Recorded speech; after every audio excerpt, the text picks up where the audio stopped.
Tompoko lasy tompoko vavy faly miarahaba isika rehetra manaraka an'ity chaîne ity fa androany isika iresadresaka mikasika any tsy fandriam-pahalemana eto a Madagasikara tamin'ny taona 2023.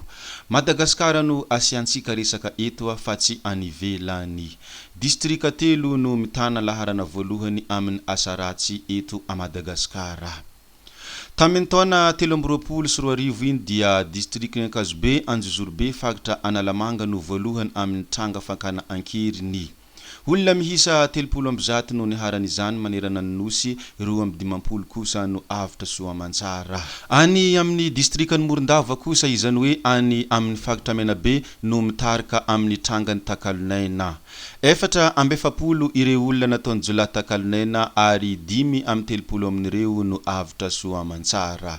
Izany hoe any amin'ny distrikan'ny Morondava fagatra Menabe no mitarika amin'ny trangany Takalonena. Raha ohatra ka 440 ireo olona nataony Jolahy Takalonena fa 10 amin'ny 30 kosa no avitra soamantsara. Eo anatrehan'izany ihany koa dia 120 ireo ombina leny Jolahy fa kosa 724 amin'ireo no tafaverina amin'ny tompony. Ny distrikan'ny Tsiromandidy fagatra Bongolava no mitana laharana voalohany amin'ny asan Jolahy sy ny halatromby.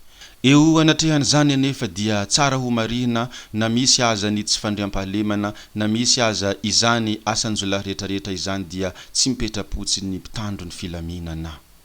Tamin'ireo hetsika fampandriana ny fahalemana nataony TAFIKA dia olon-dratsy 130 no azo ka natolotra ny fitsarana. 4 kosa ireo miaramila maty am-perinasa tamin'ity taona ity na tratra 2 amin'ny 30 kosa ireo manamboninahitra nahazo sazy.